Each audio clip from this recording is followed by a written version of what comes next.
Now let me introduce another half of our calculus part. Now it's time for integration.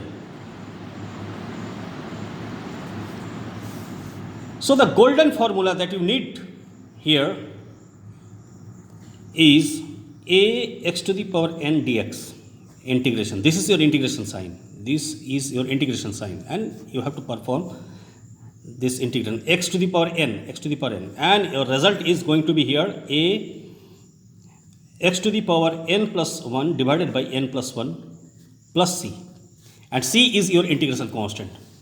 Every time you perform an integration, you have to put a c here, and that c is called integration constant. Clear? Now here, if x has got power n, and then in result you will have n plus 1 and divided by n plus 1. Okay.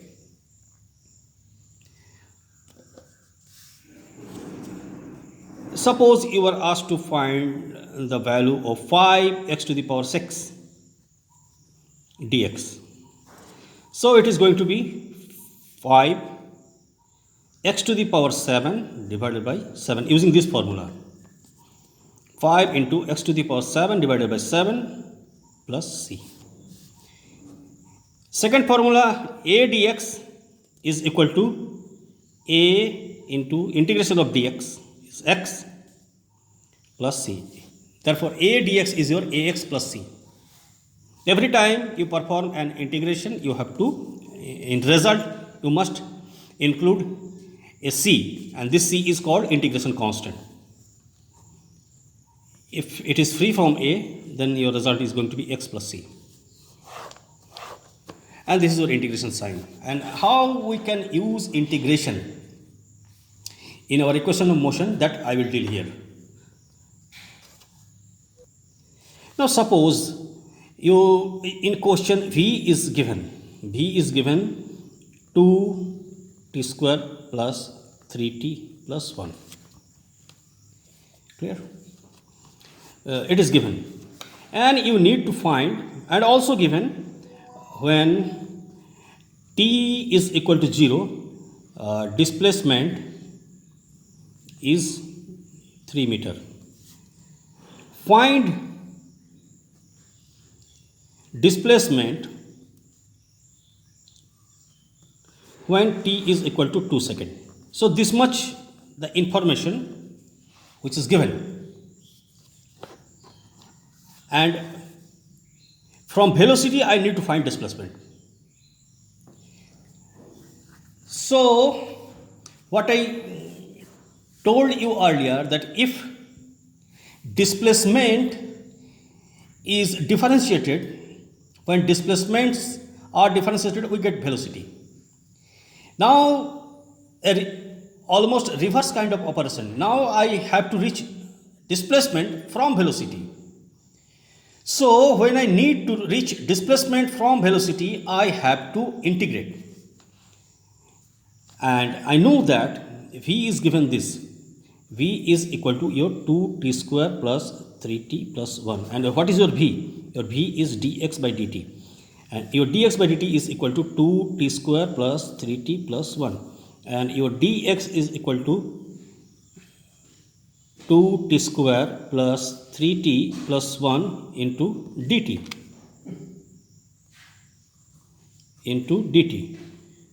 2t square plus 3t plus 1 into dt. Therefore, if we integrate both sides, dx integration of 2t square dt plus 3t dt plus 1 into dt. Okay. So integration of dx is your x, and 2t square dt. 2t square dt, 2 for t square I can write t cube by 3. You can see the formula here. And I am just following the formula. Now it is 3t. So 3 and for t it is going to be t square by 2. You can verify it from the formula, and plus 1 dt, and the integration of dt is t, and every time you are getting a constant. I am not writing constant. And as I told you earlier, in an equation, if you have to perform so many integrations, you need not write integration constant every time. You just write only once. So I have performed here so many integrations in a single equation. So I need not write constant every time. So I will write constant only once. So my equation is like this. So my displacement equation, I have got my displacement equation, that is 2 by 3 t cube plus 3 by 2 t square plus t plus c. Now the condition is given. When t is equal to 0, your displacement is 3. So your displacement is 3 when t is equal to 0. So if I put t is equal to 0, if I put t is equal to 0 in this equation, this is 0, this is 0, 0, this is also 0, this is also 0 plus c. This is also 0 plus c. So you got c is equal to 3. You got c is equal to 3. Now I need to find displacement when t is equal to 2. So I have got the displacement equation. So my displacement equation is x is equal to 2 by 3 t cube plus 3 by 2 t square plus t plus c, and I have also found the value of c. So in place of c I can write 3. Now I need to find displacement when t is equal to 2 seconds. So when t is equal to 2, I can put 2 here. So what I get, x is equal to 2 by 3 into 2 cube. 2 cube is your 8 plus 3 by 2 into 2 square. 2 square is your 4 plus 2 plus 3. And if you calculate this, you can find displacement at the end of 2 seconds. And this much meter is your answer. That's all.